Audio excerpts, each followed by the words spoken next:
The night was calm, the streetlights glowing softly over the narrow lane where an old grocery store stood. It was the kind of shop that still smelled of wooden shelves and fresh bread, the kind of place where the owner knew every customer by name. And that owner, that gentlewoman, was none other than Steven Seagal's mother, Linda Seagal. She wasn't a celebrity, she wasn't famous, she wasn't rich. She was just a soft-spoken, kind-hearted woman who treated everyone with care. Her smile was warm, her voice gentle, and her presence comforting. People loved her, but that night love wasn't what walked through her store door. Trouble did. The metal door swung open with a violent kick, the sound echoing through the empty shop. Linda jumped slightly, her hands trembling as she placed a loaf of bread on the counter. 5 men walked in loud, tattooed, drunk, and full of arrogance. At the center was their leader, Razor Cain, a notorious gang leader who believed the world belonged to him. Razor Cain wasn't the kind of man anyone wanted to confront. With a face full of scars, a knife tattooed across his neck, and an ego bigger than his muscles, he terrified half the town. Linda forced a polite smile. "Good evening, boys. How can I help you?" The gang members smirked at each other. Razor stepped forward, tapping his fingers on the counter. "You can start by showing some respect when your customers walk in." Linda blinked softly. "I always show respect." The gang burst into laughter. Razor leaned forward. "Not enough for me. See, I'm special, and you." He looked her up and down mockingly. "You're just an old woman running a shop that should have closed years ago." Linda swallowed hard. She hated confrontation, but she remained calm. "If you're here to buy something, go ahead. If not, please leave." Razor's expression changed instantly, anger flooding his eyes. He didn't like being told what to do, especially not by an elderly woman. "You got attitude," he said sharply. "You talking back to me?" Linda shook her head gently. "I'm just asking you boys to behave." The shop suddenly went silent. Razor took a step closer. His men closed in behind him, forming a wall of intimidation. Razor whispered, "You know who I am." Linda didn't respond. Razor's face twisted with rage. Without warning, he lifted his hand and slapped her across the face, so hard she fell against the counter. A gasp escaped her lips as her glasses flew off, bouncing across the floor. The echo of the slap filled the entire store. Razor stood over her, breathing heavily. "That's what happens when someone disrespects me." Linda touched her cheek, pain stinging like fire, but she didn't cry. She didn't scream. She simply looked up with steady eyes and said softly, "You made a big mistake." Razor laughed loudly. "What mistake? Slapping an old woman? What's gonna happen? Your husband gonna fight me? Your nephew? Your cat?" Linda slowly stood up, steadying herself on the counter. "Not them." Razor raised an eyebrow. "Then who?" Linda whispered, "My son." The gang leader smirked. "Oh yeah, and who's your precious son? The mayor, a preacher, a farmer?" Linda stared straight into his eyes. "Steven." Razor laughed. "Steven who?" Linda didn't blink. "Steven Seagal." The gang leader froze for a brief second, but only a second, then he burst into laughter so loud the shelves shook. "Steven Seagal, the movie guy, the martial arts dude." Razor slapped his knee. "You think that's supposed to scare me? Don't make me laugh, lady." But Linda wasn't joking. As Razor continued mocking her, she slowly walked to the telephone under the counter. She dialed a number, one she knew by heart. It rang only once. A deep, calm voice answered immediately. "Mom, everything okay?" Linda exhaled shakily. "Steven, I need you." There was no hesitation, no questions, just silence, and then Steven's voice, firm and steady. "I'm on my way." Linda put the phone down. Razor tilted his head. "Oh, wow, how sweet. You called your son. What's he gonna do? Fly in and karate chop everybody?" His gang laughed again, louder this time, but then they noticed something. Linda wasn't scared anymore. Her posture changed, her breathing steadied, her hands no longer shook, because she knew her son wasn't just coming. He was coming angry. The gang members began knocking over shelves, stealing snacks, breaking glass bottles, treating the store like their playground. Linda watched helplessly but refused to plead. Razor strutted around, kicking products, making jokes, acting invincible.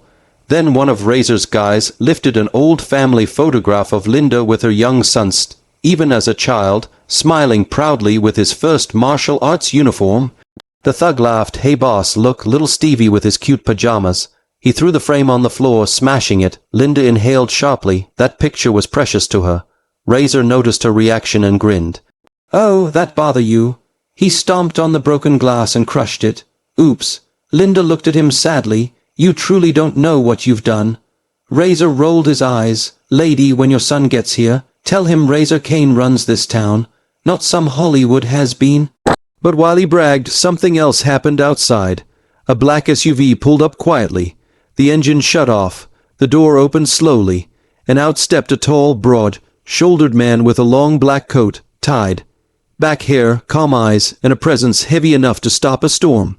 Steven Seagal. He didn't rush, he didn't yell. He simply walked toward his mother's shop with the slow, calculated stride of someone who had already made up his mind. Steven's steps were silent, but his anger wasn't. Inside the shop, Razor was too busy threatening Linda to hear the approaching footsteps. "Listen, old lady," Razor said, raising his hand again, "if you don't show respect." The door clicked open. Razor turned around lazily. Who the hell? He froze. His men froze. The entire room froze. Standing in the doorway was the one man they never expected to see in real life. The man whose mere presence drained the blood from their faces. Steven looked around the destroyed shop, broken shelves, smashed frames, scattered groceries, but what mattered most was the sight of his mother's red, swollen cheek. Steven's expression didn't change, but something deadly flashed in his eyes. "Mom," he said softly, "did they do this?" Linda didn't speak. She didn't need to.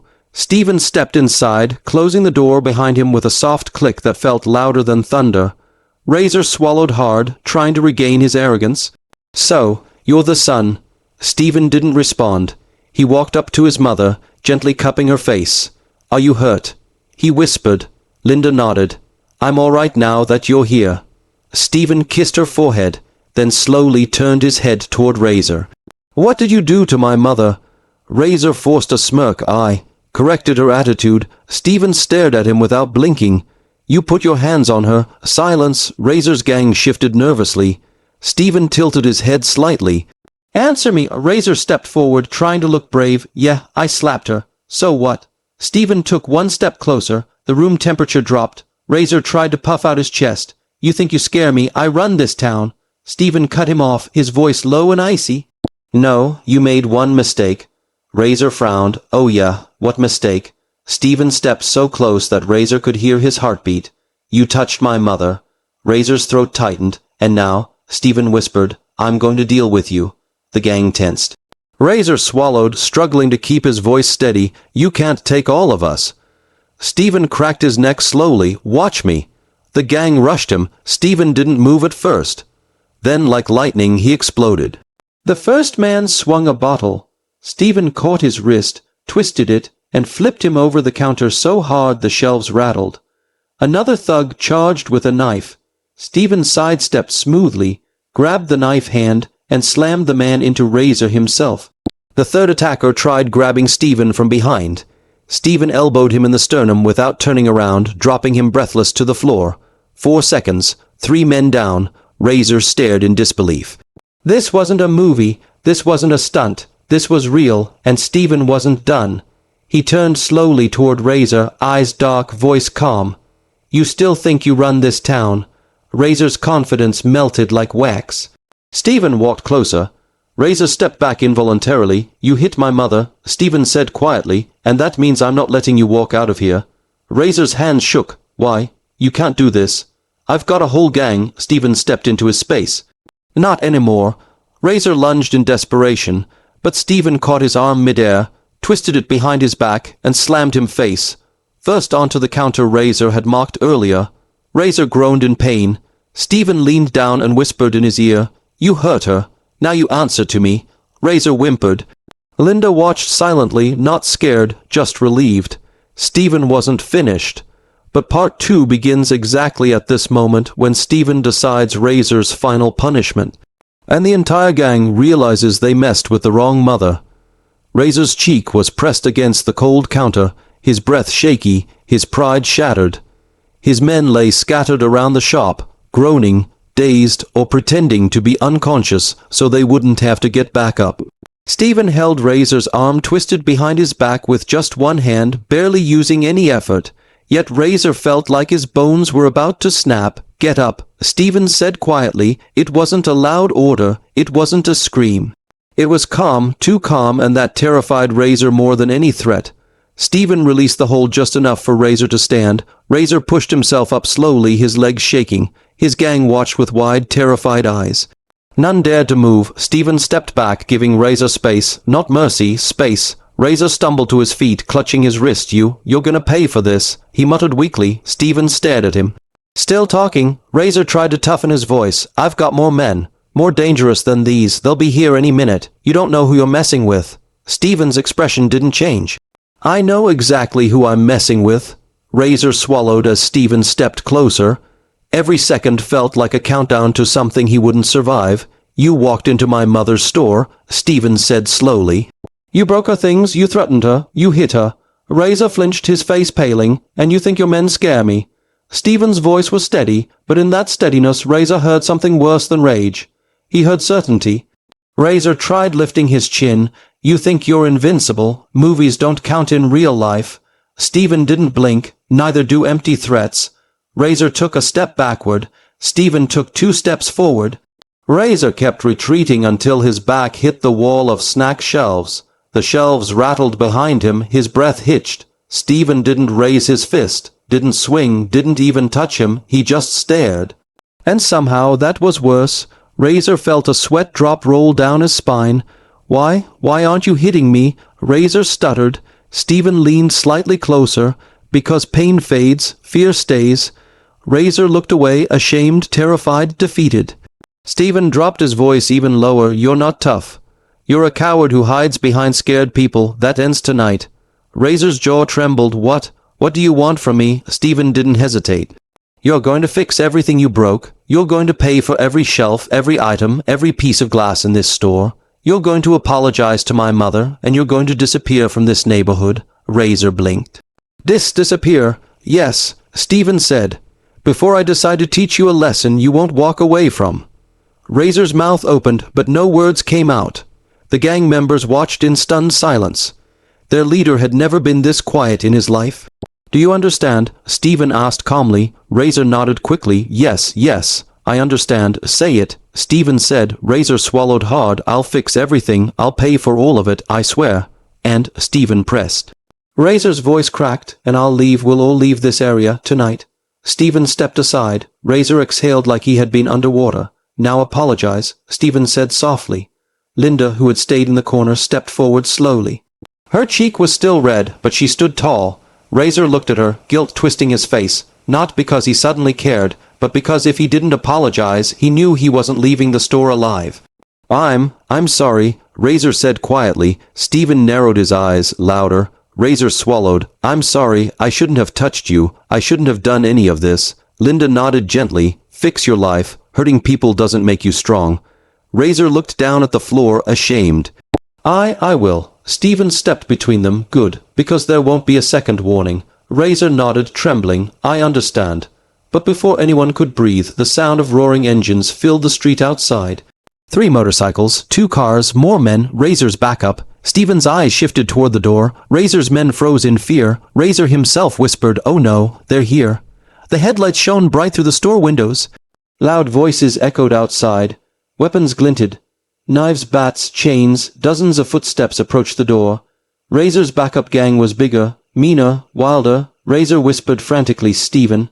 They came for me. They'll attack everyone inside. They don't care about rules. Steven cracked his neck, calm as a monk. Good. Razor blinked. Good. What do you mean good? Steven's tone didn't waver. I was hoping they'd show up. Saves me a trip. Razor's legs nearly collapsed. The door burst open with a loud crash. 10 more men stormed into the store, filling every corner with noise and aggression. The leader of the backup crew, a huge man named Skullface, stepped inside. He glared at Steven. You the guy who beat my boys. Steven didn't answer. Skullface cracked his knuckles. You think you're something. We run this whole zone, not you. Steven stepped forward, unafraid. You hurt innocent people. You threaten neighborhoods. You rob, you terrorize. That ends tonight. Skullface laughed. Big talk for one guy. Steven smirked. One guy is enough. Skullface shouted, get him. 10 men charged at once. Linda gasped and stepped aside. Razor hid behind the counter, terrified. Steven moved. This time it wasn't smooth. It wasn't slow. It wasn't controlled. It was explosive. Steven dodged the first swing, grabbed the man's arm. twisted it until it cracked, and threw him into two others. A second rushed with a chain. Steven ducked, caught the chain mid-air, yanked it, and slammed the man into a shelf. A third came with a baseball bat, even blocked with his forearm, kicked the man's leg, then jabbed his throat with a precise strike. A fourth tried grabbing him. Steven elbowed him in the nose, spun around, and flipped him into a pile of rice bags. The room shook with every impact. The gang was tough, but Steven was unstoppable. Skullface charged at him with a roar. Steven turned, caught him by the shirt, slammed him into the wall, and pressed his arm against Skullface's neck.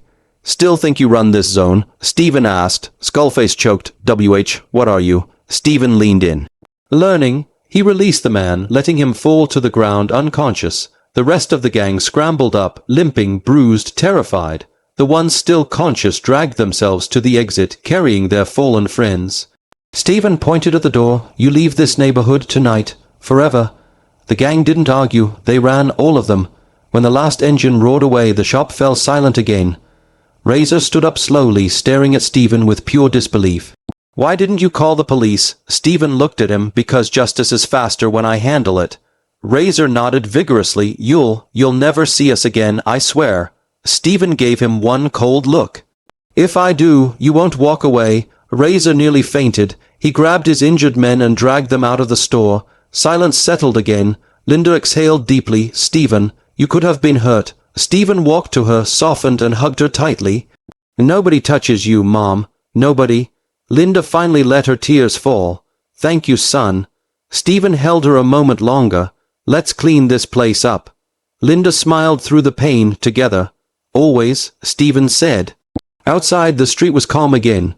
Peace returned, because one man defended the one person he loved most. A mother, his mother, and every gang member who ever heard what happened that night learned the same truth. You never touch Steven Seagal's mother.